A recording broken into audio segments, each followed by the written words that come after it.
proposons d'étudier ici trois notions des convergences en probabilité. Tout d'abord, l'inégalité de Markov, qui permet d'en déduire l'inégalité de Binet-Chebyshev et qui nous permettra de conclure quant à la loi faible des grands nombres. Commençons premièrement par l'inégalité de Markov.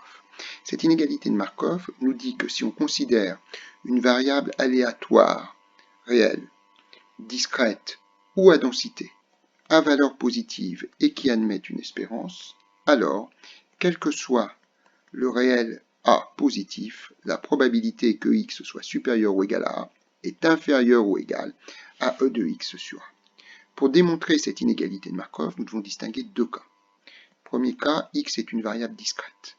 Dans ce cas, si nous nous intéressons à E de x par définition, c'est la somme des k p de x égale k, où k décrit de support, c'est-à-dire k appartient à x de oméga.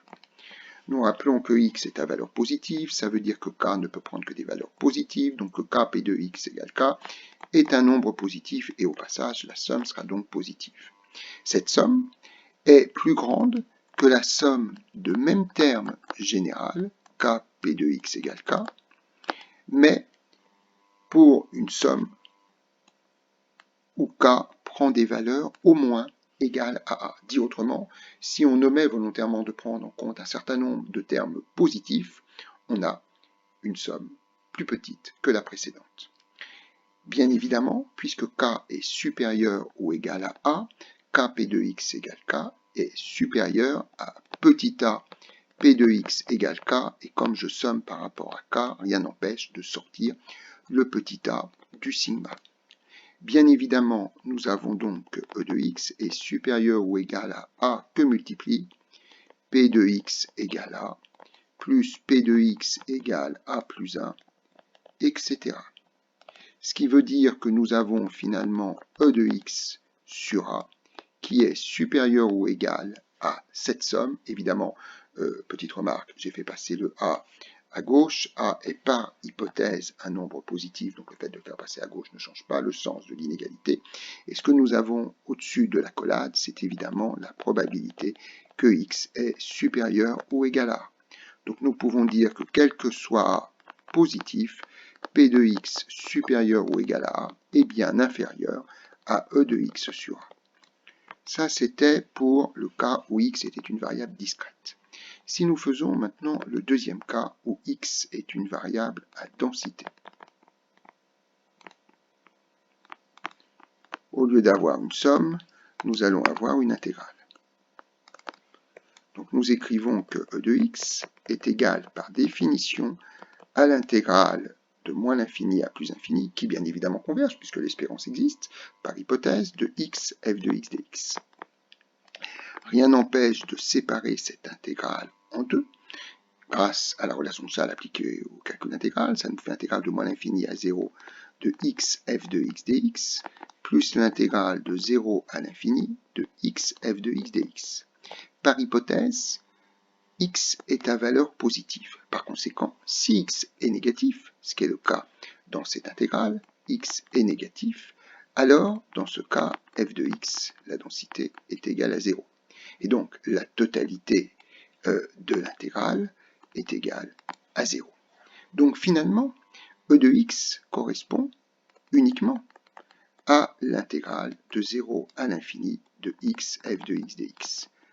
Rien n'empêche de dire que cette intégrale, c'est l'intégrale de 0 à A qui est un nombre positif, supérieur à 0 par hypothèse, de x f de x dx, plus l'intégrale de A à plus infini de x f de x dx.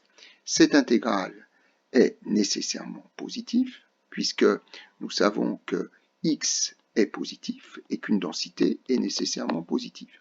Par conséquent, si je ne retiens que la deuxième intégrale, je vais avoir une intégrale donc de a à plus infini de x f de x dx qui est plus petite que la somme des deux intégrales qui sont à gauche.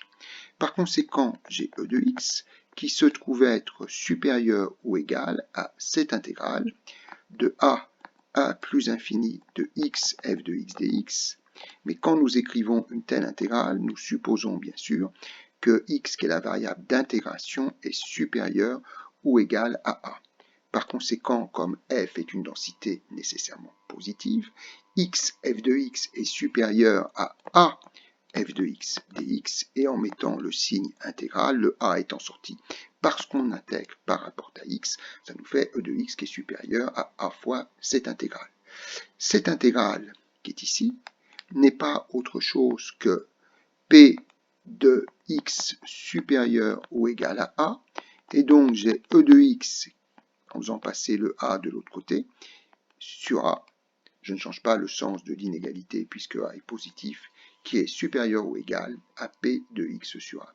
Ce qui revient à dire que quel que soit a positif, alors p de x supérieur ou égal à a est bien inférieur à e de x sur a, ce qui correspond exactement à ce que nous avions obtenu il y a quelques instants pour x correspondant à une variable discrète.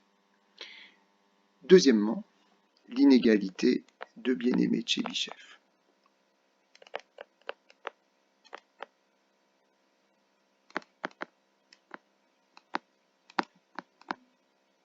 Cette inégalité Bien-Aimé de Chebyshev nous dit que quel que soit epsilon positif, alors la probabilité que valeur absolue de x moins e de x soit supérieure ou égale à epsilon est inférieure ou égale à v de x sur epsilon carré.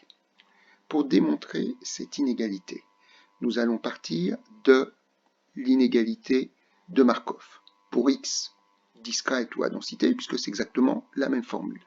Donc on va dire d'après l'inégalité de Markov, plutôt que de parler d'une variable x, on va parler d'une variable y. Donc on se retrouve avec p de y supérieur ou égal à a est inférieur ou égal à e de y sur a.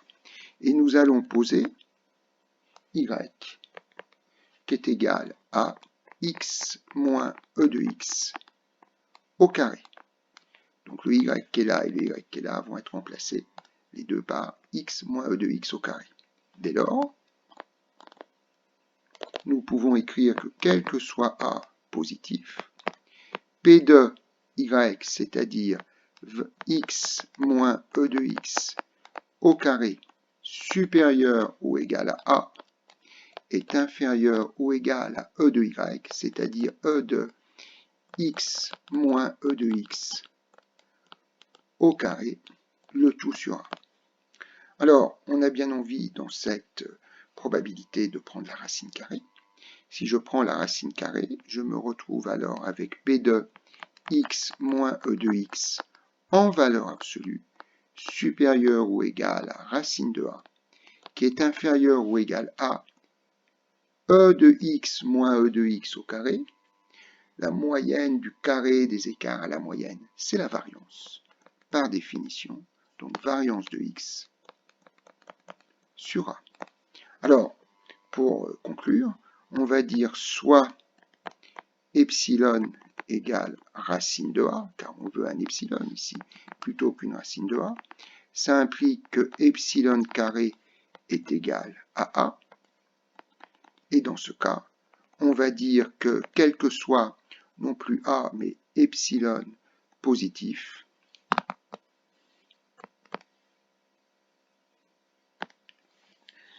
virgule, p de x moins e de x en valeur absolue supérieure ou égale à epsilon est inférieur ou égal à v de x sur epsilon carré.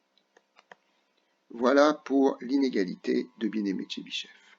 De cette inégalité de Bien-Aimé de Chebyshev, on peut en déduire la loi faible des grands nombres.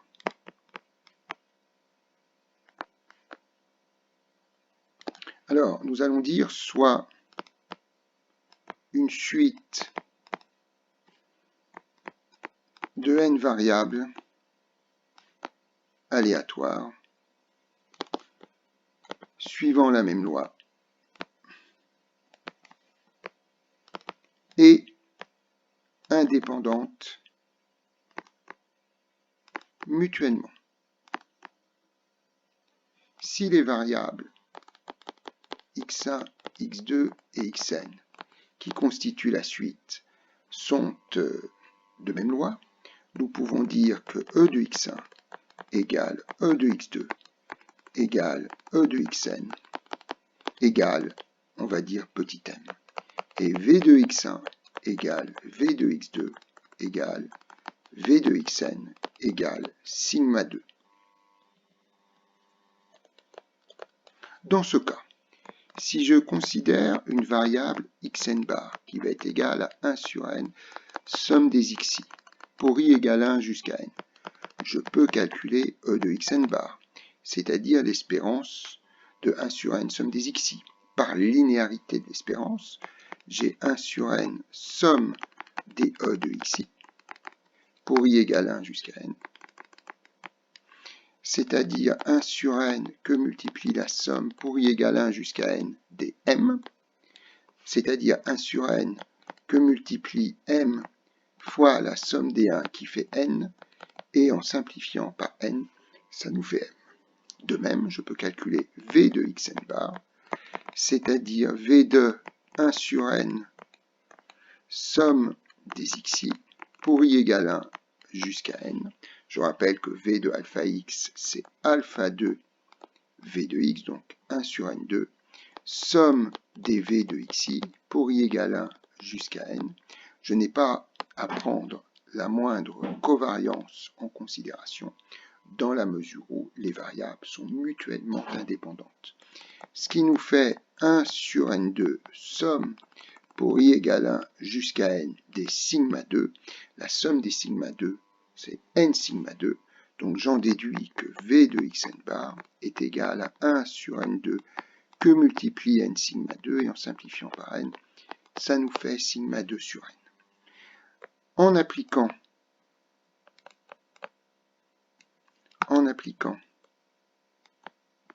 l'inégalité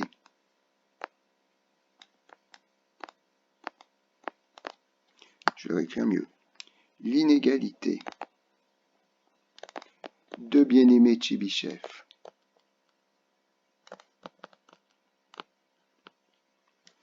à xn bar.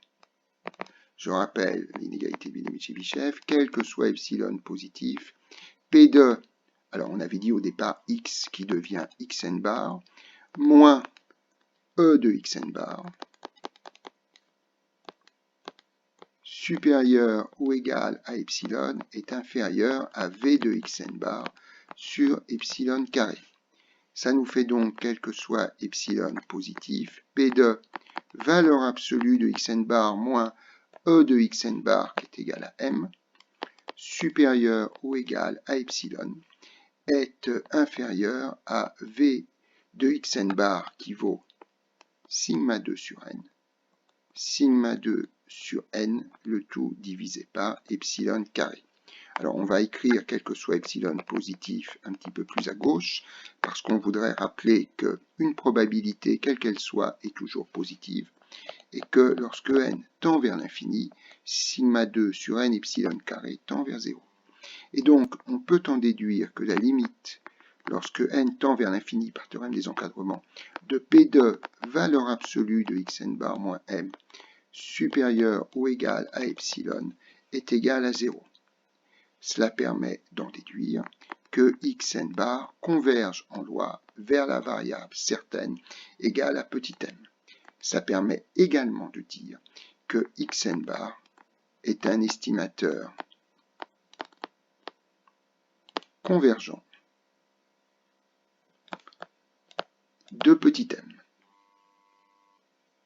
Nous traiterons dans une autre vidéo des estimateurs d'une part et des autres aspects relatifs aux convergences en probabilité et en loi, et en particulier du théorème de la limite centrale et des approximations.